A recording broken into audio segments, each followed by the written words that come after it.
Hello students, welcome all of you. पाचन की कार्यकी chapter के अंदर हमने पिछले लेक्चर में आहार नाल को कंप्लीट कर लिया है। यानी दो पार्ट्स होते हैं, जैसे पाचन तंत्र, ह्यूमन के डाइजेस्टिव सिस्टम की हम बात करें, फर्स्ट पार्ट आहार नाल है, सेकंड पार्ट पाचन ग्रंथियाँ हैं। तो आहार नाल वाला भाग हम कंप्लीट कर चुके हैं। अब एक बार मैं फिर से रिवाइज कर देता हूँ। आहार नाल के अंदर हमने कौन कौन से भागों के बारे में पढ़ा है। एक स्टार्टिंग एक डायग्राम से की थी हमने, जैसे ये वाला पार्ट है, फिर ये हिस्सा नीचे गया,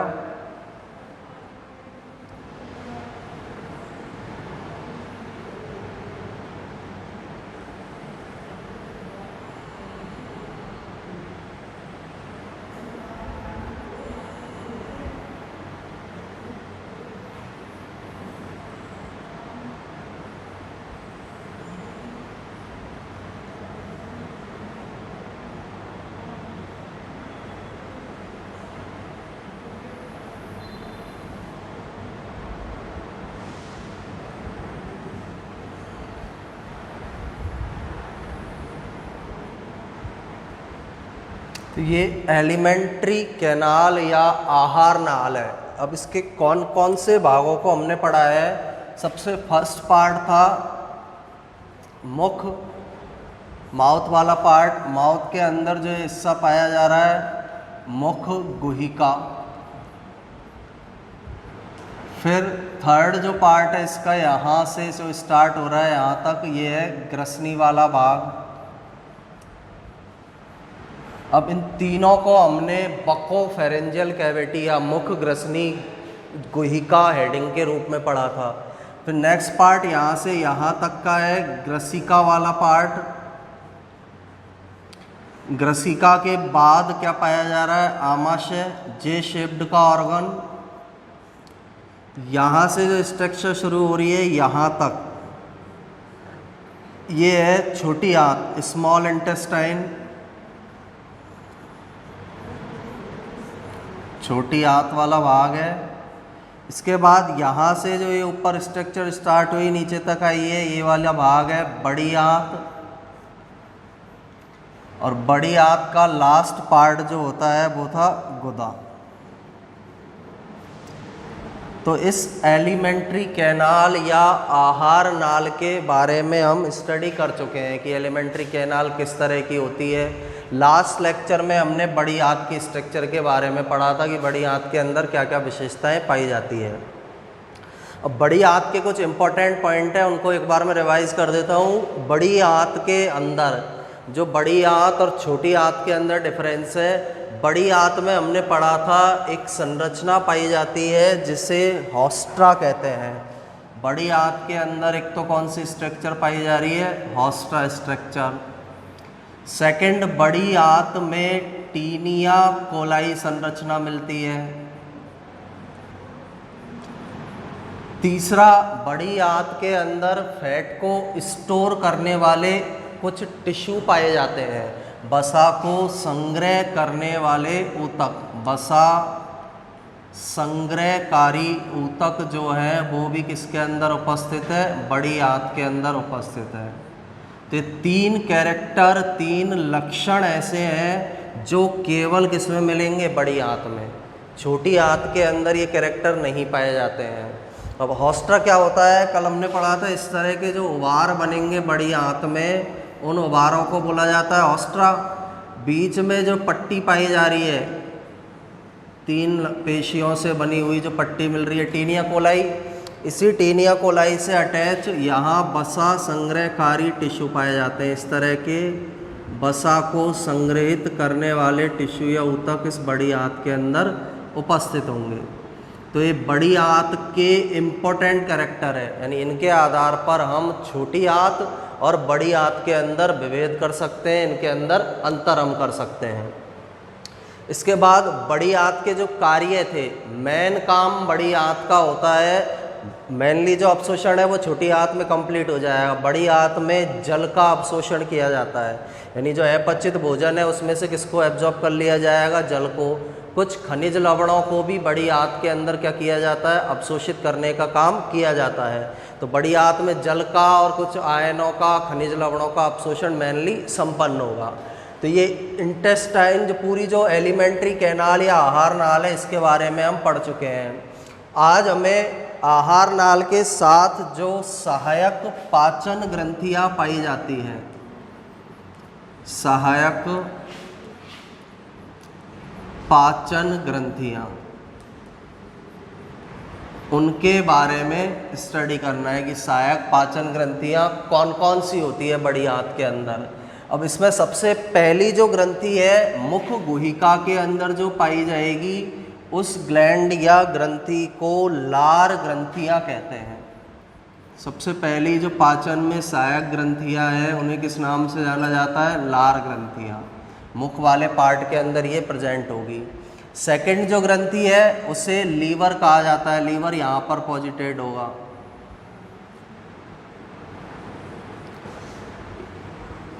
ये जो हिस्सा दिखाई दे रहा है आमाशय के राइट हैंड साइड पर, इसके क्या प्रेजेंट होता है, लीवर। ये सेकंड ग्रंथि या सेकंड ग्लैंड का नाम है लीवर।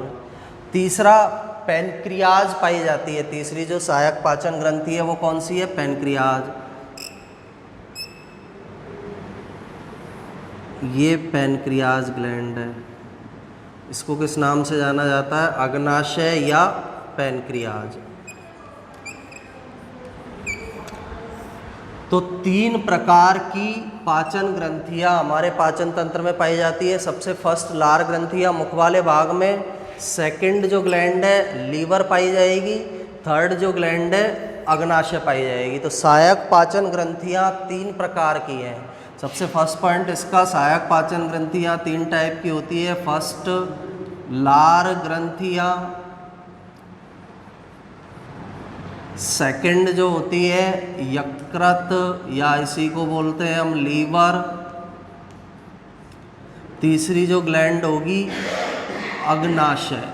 तीसरी जो ग्लैंड है सहायक पाचन ग्रंथि, उसका नाम क्या है, अग्नाशय। तीन प्रकार की पाचन ग्रंथियां हमारी आहार नाल से अटैच रहती है, पाचन तंत्र के अंदर पाई जाती है। अब इनमें से यकृत जो ग्रंथि है यह सबसे बड़ी ग्रंथि है, हमारे शरीर की सबसे बड़ी जो ग्लैंड या ग्रंथि है वो कौन सी होती है, लीवर या यकृत। तो इम्पोर्टेंट क्वेश्चन है 1 नंबर का कि सबसे बड़ी ग्रंथि कौन सी है, नाम याद रखना है, यकृत या लीवर। अग्नाशय जो ग्लैंड पाई जा रही है यह मिश्रित प्रकार की ग्रंथि होती है। मिश्रित का क्या मतलब है, इसके द्वारा बहिस्त्रावी का भी कार्य किया जाता है और अंतःस्त्रावी ग्रंथि का भी काम इसके द्वारा किया जाता है। बहिस्त्रावी ग्रंथि का काम क्या है, बहिस्त्रावी जो ग्रंथि होती है वो किसका सिक्रेशन करती है, एंजाइम का। बहिस्त्रावी ग्रंथियाँ किसका निर्माण करेगी, एंजाइम का स्त्रवण करेगी, एंजाइम का निर्माण करेगी।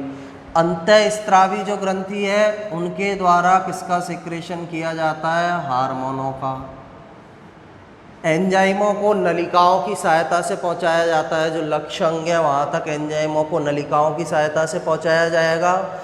हार्मोन सीधे रक्त के अंदर डाल दिए जाते हैं, इसीलिए इन्हें नलिका युक्त ग्रंथि कहते हैं। इन्हें कौन सी ग्रंथि बोला जाता है, नलिका विहीन ग्रंथि बोला जाता है।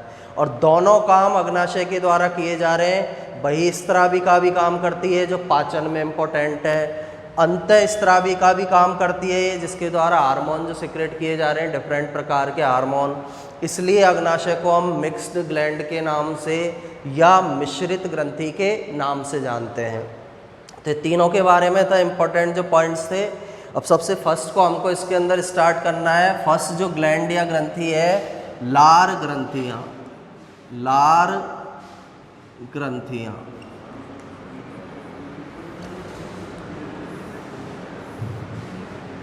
होती है 3 जोड़ी लार ग्रंथियां पाई जाती है हमारे पाचन तंत्र के अंदर। लार ग्रंथियों की जो संख्या है वो 3 जोड़ी है। अब उनके नाम क्या क्या है? फर्स्ट जो है पैरोटिड, पहली लार ग्रंथि पहली प्रकार की को क्या बोला जाएगा? पैरोटिड लार ग्रंथियाँ। दूसरी वाली जो होती है सबलिंगुअल, सबलिंगुअल। अभी इसका हिंदी मीनिंग और बताऊंगा मैं कि सबलिंगुअल जो शब्द है उसका हिंदी में अर्थ क्या होता है।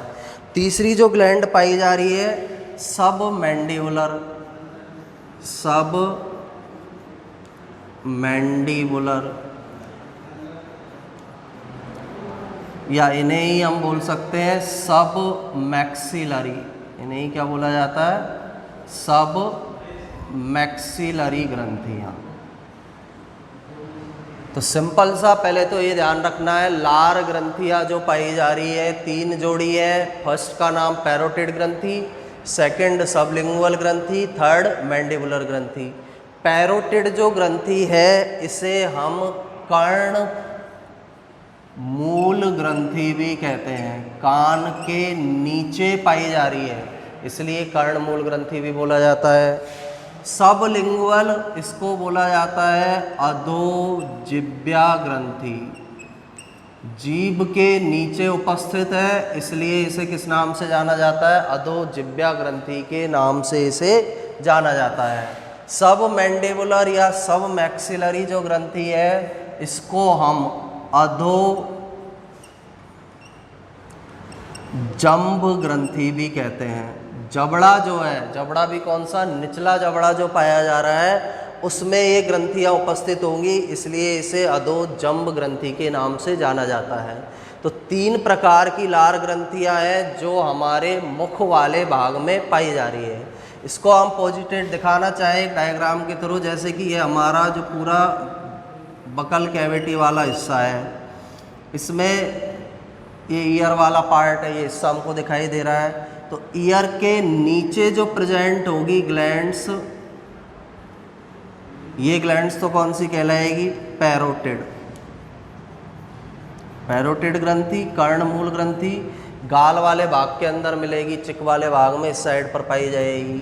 सेकंड ग्लैंड ये टंग वाला पार्ट है, तो टंग वाला जो पार्ट है इसके नीचे जो प्रेजेंट होगी यहाँ पर जो ग्लैंड पाई जाएगी उन ग्लैंड्स या ग्रंथियों को किस नाम से जाना जाता है? सबलिंगुअल। इन ग्लैंड्स को बोला जाएगा सबलिंगुअल ग्रंथियाँ। तीसरा निचला जबड़ा, ये निचले जबड़े वाला हिस्सा है हमारा, टीथ वगैरह पाए जा रहे हैं इसके अंदर। तो निचले जबड़े के सेकंड मोलर जो टीथ है, अब टीथ के बारे में पहले बता चुके हैं 3-4 टाइप के टीथ होते हैं, मोलर है, प्री मोलर है, इंसीजर है, कैनाइन है। तो सेकंड मोलर टीथ के यहाँ पर जो ग्लैंड मिलेगी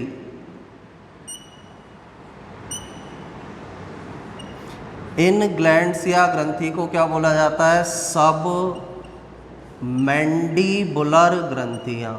इन ग्लैंड्स को बोला जाएगा सब मैंडिबुलर ग्रंथियाँ। तो ये पोजीशन है, इनकी पोजीशन सबसे इम्पोर्टेंट है, वो ध्यान रखना है। पैरोटिड कान के नीचे गाल वाले भाग के अंदर प्रेजेंट है। सबलिंगुअल जो जीभ का अगला हिस्सा है उसके नीचे पाई जाएगी। सब मैंडिबुलर निचला जबड़ा जो है उसमें सेकंड मोलर जो टीथ होता है, दूसरा मोलर जो दांत है उसके पास में सब मैंडिबुलर ग्लैंड्स या ग्रंथि पाई जाती है। इसे हिंदी में कर्णमूल बोलेंगे, कान के नीचे प्रेजेंट है इसलिए, जीभ के नीचे प्रेजेंट है इसलिए सबलिंगुअल को अधोजिह्वा बोला जाता है। सब मैंडिबुलर जो है निचले जबड़े में पाई जा रही है इसलिए इसको अधोजंब के नाम से इसे जाना जाता है। और फर्स्ट टाइप की जो ग्लैंड या ग्रंथि है इसके बारे में हमें पढ़ना है, पैरोटिड या कर्णमूल ग्रंथि। फर्स्ट जो ग्लैंड है पैरोटिड ग्लैंड या पैरोटिड ग्रंथि। अब पैरोटिड के अंदर सबसे फर्स्ट पॉइंट इसकी पोजीशन या स्थिति है। पोजीशन अभी बताइए मैंने, कान के नीचे गाल वाले भाग में उपस्थित है। ये कान वाला हिस्सा इसके नीचे यहाँ पर ये प्रेजेंट होती है। तो इसकी स्थिति क्या होगी? कान के नीचे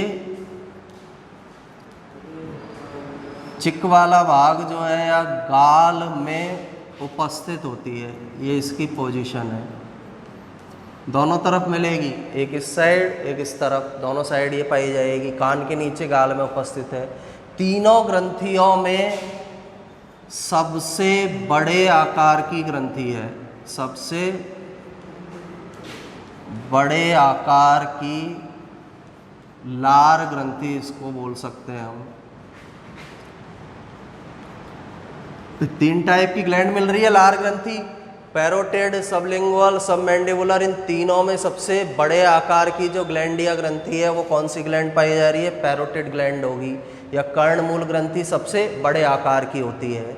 तीसरा, पैरोटिड ग्लैंड जो है ये एक प्रकार से सेबेशियस ग्रंथि होती है। अब सेबेशियस क्यों बोला है? क्योंकि इसके द्वारा जो स्त्रावित पदार्थ होता है, इसके द्वारा जिस पदार्थ का स्त्रवण किया जाएगा, स्त्रावित पदार्थ में किस प्रकार का माध्यम पाया जाता है? जल, यानी अधिकांश मात्रा में इसमें जल उपस्थित होगा।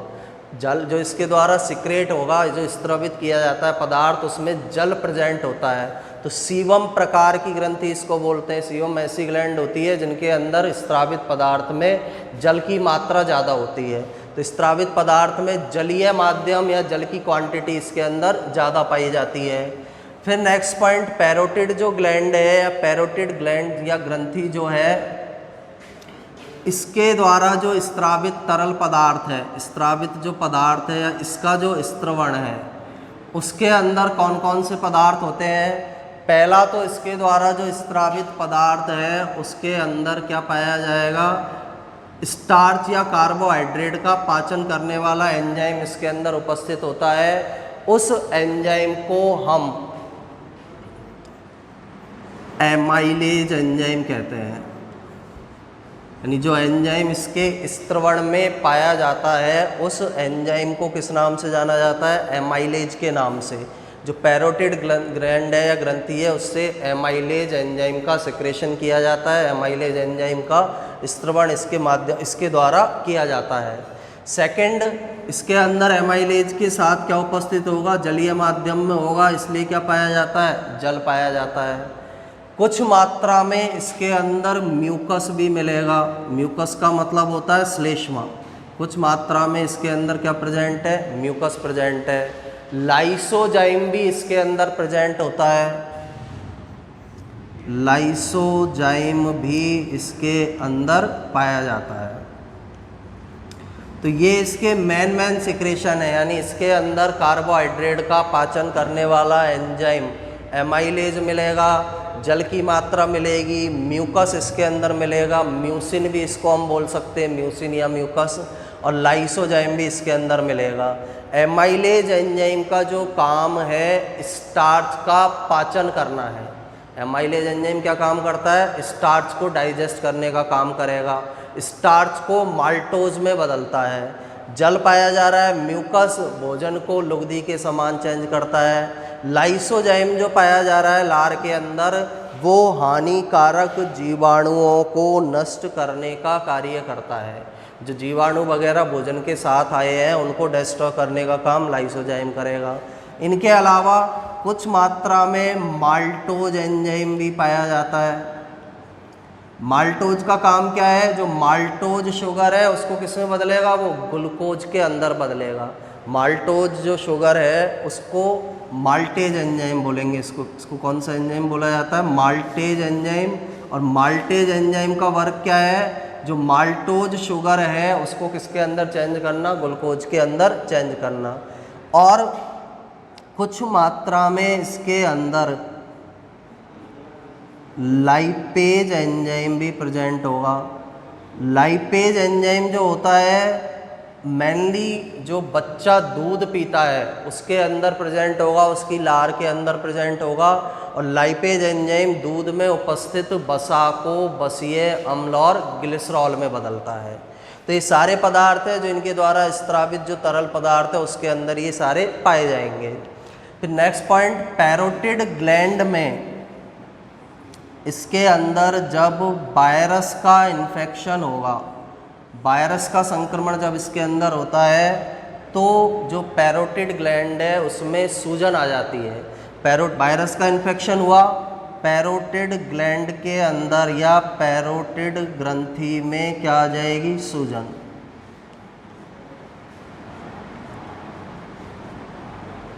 और इस रोग को मम्प्स के नाम से जाना जाता है। ये जो रोग है, वायरस का इन्फेक्शन होने पर पैरोटिड ग्लैंड में सूजन आ जाना, इस रोग को मम्प्स रोग कहा जाता है। ये वाला जो हिस्सा है ये सूज जाता है, इसको हम बोलते हैं मम्प्स रोग, इसे बोलते हैं। अब मम्प्स के कुछ इम्पोर्टेंट कैरेक्टर्स हैं। कैरेक्टर है मम्प्स के अंदर, जो कान के नीचे गाल वाला भाग है उसके अंदर क्या आ जाती है, सूजन आ जाएगी। कान के नीचे गाल वाले भाग में या गाल में सूजन आ जाएगी। पहला कैरेक्टर ये दिखाई देगा इसमें। सेकंड कैरेक्टर क्या दिखाई देता है, जो खाना हम चबाते हैं, जब खाने को चबाया जाता है, खाने को जब हम चबाएंगे तो खाना चबाने के दौरान कान में दर्द होता है। खाना जब चबाया जाता है तो चबाने के दौरान कान में दर्द होगा। जैसे हम खाने के टुकड़े को चबाएंगे, कान के अंदर क्या होना स्टार्ट हो जाता है, दर्द होना स्टार्ट हो जाएगा। तीसरा कैरेक्टर, भोजन को जब निगलते हैं हम तो निगलने में परेशानी होती है। भोजन या पानी को निगलने के अंदर भी क्या होती है, परेशानी, यानी दर्द होगा। जैसे पानी निगलेंगे, भोजन निगलेंगे तो उसके कारण जब निगल रहे हैं हम तो दर्द उत्पन्न होगा। ये तीनों कैरेक्टर किस रोग के अंदर दिखाई देते हैं, मम्प्स रोग के अंदर दिखाई देंगे। ये वाला भाग सूज जाएगा कान के नीचे, यहाँ उपस्थित है पैरोटिड, इसलिए ये सूज जाएगा। चबाएंगे जब हम तो कान के अंदर दर्द होगा। निगलेंगे तो निगलने में, पानी को निगलने में, दूध को, लिक्विड को निगलने में, सॉलिड को, पार्ट को निगलने में भी दर्द होता है, निगलने में परेशानी उत्पन्न होगी। ये मम्प्स रोग है। फोर्थ इसका कैरेक्टर, यह एक संक्रमित होने वाला रोग है, फैलने वाली बीमारी है, संक्रामक बीमारी है, संक्रमित रोग, या इसको बोल सकते हैं हम संक्रामक रोग है। यानी एक व्यक्ति के अंदर है तो दूसरे व्यक्ति के अंदर ये फैल सकता है। तो मम्प्स एक प्रकार का कैसा रोग होता है, संक्रामक रोग है। एक व्यक्ति में ये उपस्थित है तो दूसरे व्यक्ति के अंदर भी ये फैल सकता है, संक्रमण इसका हो सकता है। वायरस जनित रोग है, यही मैंने बताया था, वायरस का इन्फेक्शन होगा तो सूजन आएगी, मम्प्स होगा। मम्प्स जो रोग है उसके ट्रीटमेंट के लिए या इसके लिए एक टीका लगाया जाता है, उस टीके को बोला जाता है MMR। इस वैक्सीन का उपयोग बच्चों में इस रोग को रोकथाम के लिए किया जाता है। अब यह 3 MMR शब्द का मतलब क्या है, पहला जो M है मम्प्स, फर्स्ट जो M है वो कौन सा कहलाता है, मम्प्स कहलाएगा, फर्स्ट M मम्प्स है। सेकंड जो M है मीजल्स, खसरा जिसको बोला जाता है, और तीसरा जो है ये रूबेला वायरस है, रूबेला। तो 3 प्रकार के जो वायरस हैं उनसे बचने के लिए ये टीका लगाया जाता है बच्चों में, MMR का टीका। मीजल्स, मम्प्स, रूबेला, या अपन बोल सकते हैं मम्प्स, मीजल्स, रूबेला का टीका इस वायरस से बचाव के लिए बच्चों के अंदर लगाया जाता है। तो सिंपल सा याद 3-4 चीज़ें इसमें रखनी है। मम्प्स है क्या, वायरस का संक्रमण हुआ, पैरोटिड ग्रंथि के अंदर सूजन आ जाएगी, इस रोग को ही बोला जाता है मम्प्स। लक्षण क्या है, कान के नीचे गाल वाले भाग में सूजन आना, चबा रहे जब हम भोजन को तो कान के अंदर क्या उत्पन्न होना, दर्द उत्पन्न होना, निगलने में परेशानी, भोजन को जब निगलते हैं, पानी को जब निगलते हैं तो परेशानी आएगी। संक्रामक रोग है, एक व्यक्ति से किसमें फैल सकता है, दूसरे व्यक्ति के अंदर फैल सकता है। बच्चों में इसके लिए जो टीका लगाया जाता है MMR का टीका है, 3 प्रकार के वायरस के लिए लगाते हैं, मम्प्स, मीजल्स, रूबेला, या मीजल्स, मम्प्स, रूबेला के नाम से इसको जाना जाता है। तो सिंपल सा इस मम्प्स डिजीज़ के बारे में हमें इन पॉइंट्स को ध्यान रखना है। तो फर्स्ट टाइप की ग्लैंड थी ये, जिसे हमने कौन सी ग्लैंड बोला है, पैरोटिड या कर्णमूल ग्रंथि के नाम से इसे जाना जाता है। इस ग्लैंड के बारे में हमने पढ़ा है, पैरोटिड या कर्णमूल ग्रंथि ग्लैंड। अब सेकंड जो है हमारी सब लिंगुअल या अधोजिह्वा ग्रंथि, अधोजिह्वा ग्रंथि। पोजीशन इसके नाम में ही है, ये जीभ वाला पार्ट है, जीभ के अग्रभाग के नीचे उपस्थित होती है। तो फर्स्ट पोजीशन इसकी क्या है, जीभ के अग्रभाग के नीचे उपस्थित, जीभ के अग्रभाग के कहाँ पाई जाती है, नीचे। जीभ का अगला हिस्सा हम ऊपर करेंगे तो उस भाग में नीचे की तरफ ये सबलिंगुअल ग्लैंड या अधोजिह्वा ग्रंथि उपस्थित होगी। सेकंड, सबसे छोटे आकार की ग्रंथि होती है, छोटे आकार की ग्रंथि है। तीनों में जो छोटा आकार है वो कौन सी ग्लैंड का पाया जाता है, सबलिंगुअल ग्लैंड का आकार सबसे छोटा पाया जाएगा। तीसरा, जैसे वहाँ पर हमने पढ़ा था कि वो एक प्रकार से जो स्त्रवण करेगी पदार्थ का, उसमें ज़्यादातर जलीय माध्यम में करती है, जल का ज़्यादा सिक्रेशन करती है पैरोटिड ग्लंथि। ये जो ग्लैंड है ये म्यूकस प्रकार की ग्लैंड होती है, यानी इसके द्वारा किसका सिक्रेशन किया जाता है, म्यूकस जो शब्द है उसका मतलब होता है श्लेष्मा, यानी वहाँ प्रमुख जो भाग था उसके स्त्रवण का जल था, यहाँ जो मेन भाग है इसके स्त्रवण का क्या होगा, श्लेष्मा होगा। और ये जो श्लेष्मा है यह श्लेष्मा डिफरेंट प्रकार के वर्क करता है। जैसे सबसे फर्स्ट वर्क जो श्लेष्मा के द्वारा किया जा रहा है, भोजन को लसलसा बनाता है, भोजन को इसके द्वारा क्या बनाया जाता है, लसलसा, बॉलस के रूप में बदला जाता है जिससे कि उसको आसानी से निगला जा सके। बॉलस हम पहले पढ़ चुके हैं, भोजन को लसलसा बनाने का काम करेगा। सेकंड काम जो श्लेष्मा करता है, हमारी मुख गुहा वाले भाग को नम बनाए रखता है, गले वाले भाग को नम बनाए रखेगा, होठ वाले भाग हैं इनको नम बनाए रखेगा। तो मुख के विभिन्न भाग हैं उनको क्या बनाए रखता है, ये नम बनाने का काम, मुख के विभिन्न भागों को नम बनाने का काम इसके द्वारा किया जाता है। तीसरा, बोलने में सहायक है, जो हम स्पीच बोलते हैं उसके अंदर ये श्लेष्मा सहायक होता है, बोलने की जो प्रोसेस है, प्रक्रिया है उसके अंदर सहायक है। जैसे हम ज़्यादा बोलते हैं तो गला वाला भाग सूख जाता है क्योंकि वहाँ म्यूकस या श्लेष्मा की मात्रा कम हो जाती है, इसीलिए बार बार क्या करना पड़ता है, पानी पीना पड़ता है। नम बनाए रखता है तो स्पीच के अंदर या बोलने में ये जो श्लेष्मा है क्या करता है, सहायता प्रदान करेगा। जीभ और दांतों को साफ बनाने का काम इसके द्वारा किया जाता है। ये जो श्लेष्मा है जीभ को और दांत को क्या करता है, साफ करता है, उसकी सफाई के अंदर ये सहायक होता है, जीभ और दांत की सफाई में ये सहायक होगा। तो ये श्लेष्मा जो है इनके द्वारा जो स्त्रावित होगा, सबलिंगुअल के द्वारा, उनके द्वारा स्त्रावित श्लेष्मा इन कार्यों को करता है। और इसके द्वारा स्त्रावित जो ये श्लेष्मीय तरल है, इस श्लेष्मीय तरल में एमाइलेज जो है, इस श्लेष्मीय तरल में एमाइलेज या एमाइलेज का ही एक दूसरा नाम होता है टाइलिन, बहुत कम मात्रा में होता है, बहुत कम मात्रा में होगा। इसमें जो स्त्रवण होगा वो ज़्यादातर किसका स्त्रवण किया जा रहा है, श्लेष्मा का या म्यूकस का स्त्रवण किया जा रहा है। टाइलिन या एमाइलेज एंजाइम इसके अंदर बहुत कम मात्रा में पाया जाता है। थर्ड ग्लैंड है सब मैंडिबुलर या सब मैक्सिलरी।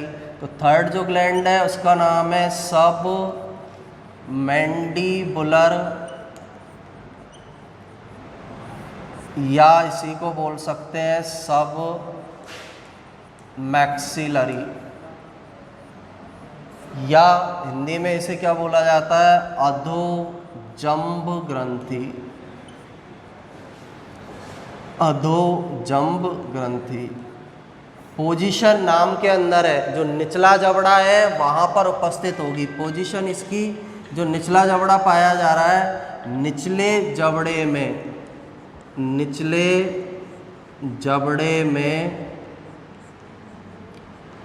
सेकंड मोलर टीथ के पास प्रेजेंट होती है, मोलर दांत के पास उपस्थित। मोलर, प्रीमोलर ये हम पहले पढ़ चुके हैं। इंसीजर, कैनाइन कहाँ पर होते हैं ये हम पहले बता चुके हैं। तो सेकंड जो मोलर टीथ है निचले जबड़े में सेकंड मोलर टीथ के पास ये उपस्थित होगी। सेकंड जो अधोजंब ग्रंथि है ये जबड़े के नीचे पाई जा रही है, इसलिए इसको ये नाम दिया है। इसके द्वारा जो है स्त्रवण होगा उसमें भी जल की मात्रा ज़्यादा होती है, जैसे सीबम प्रकार का इसको बोला जाता है। तो इसके द्वारा जो स्त्रावित पदार्थ है, स्त्रावित पदार्थ में किसकी मात्रा ज़्यादा पाई जाती है? जल की। इसलिए इनको हम सीबम प्रकार की ग्लैंड बोलते हैं। जैसे पैरोटिड ग्लैंड थी ना सीबम प्रकार की, उसी प्रकार की ये ग्लैंड पाई जा रही है। सब मैंडिबुलर जो ग्लैंड है वो किस प्रकार की होती है? सीबम प्रकार की ग्लैंड होगी, सीबम प्रकार की ये ग्रंथि होगी। तीसरा, इसके द्वारा जो पदार्थ स्त्रावित किए जा रहे हैं, जो इसके द्वारा तरल स्त्रावित किया जाएगा, फर्स्ट तो उसके अंदर जल की मात्रा ज़्यादा मिलेगी। सेकंड, एमाइलेज या टाइलिन जो एंजाइम है जो पैरोटिड ग्लैंड के स्त्राव में पाया जा रहा था, वो एंजाइम इसमें कम मात्रा में मिलता है। तो इससे जो स्त्रावित पदार्थ है उसके अंदर एमाइलेज या इसी का दूसरा नाम है टाइलिन, इसकी मात्रा भी क्या होती है? बहुत कम होती है। एमाइलेज या टाइलिन इनके द्वारा बहुत कम मात्रा में स्त्रावित किया जाता है। तीसरे टाइप की जो ग्लैंड है सब मैंडिबुलर ग्लैंड। तो 3 टाइप की ग्लैंड हमने पढ़ी है। लार ग्रंथियों के ये प्रकार है। पहली वाली को हमने बोला था पैरोटिड, पैरोटिड या कर्णमूल, कान के नीचे गाल वाला जो हिस्सा है यहाँ पर प्रेजेंट है। दूसरी सबलिंगुअल, जो जीभ का अगला हिस्सा है उसके नीचे की तरफ पाई जा रही है। तीसरी सब मैंडिबुलर ग्लैंड के बारे में पढ़ा है। सब मैक्सिलरी भी इसी को बोला जाता है, हिंदी में अधोजंब ग्रंथि बोला जाता है। सबसे ज़्यादा जो स्त्रवण है, जो एंजाइम यहाँ पर काम में आ रहा है मुख गुहा में, पाचन में, एमाइलेज, इसी का दूसरा नाम कौन सा है? टाइलिन। तो इसका ध्यान हमें ये रखना है कि सबसे ज़्यादा जो टाइलिन की मात्रा है या एमाइलेज की जो मात्रा है वो किसके द्वारा स्त्रावित की जाती है? पैरोटिड। यानी ये माना जाता है कि जो सब लिंगुअल, सब मैंडिबुलर ग्लैंड है इनके द्वारा बहुत कम मात्रा में, लगभग 1% ये एंजाइम निकलेगा, इसके द्वारा सबसे ज़्यादा मात्रा में ये एमाइलेज एंजाइम निकाला जाता है। एमाइलेज का काम होता है स्टार्च को माल्टोज के अंदर बदलना, यानी मुख गुहा के अंदर हमारे कार्बोहाइड्रेट का पाचन स्टार्ट होगा, उसको स्टार्ट करने का काम कौन सा एंजाइम करता है? एमाइलेज या टाइलिन एंजाइम करेगा। और इसको स्त्रावित करने वाली प्रमुख ग्रंथि कौन सी है? पैरोटिड ग्लैंड है। तो आज के लेक्चर में हमने लार ग्रंथियों के बारे में पढ़ा है। 3 प्रकार की लार ग्रंथियां हैं।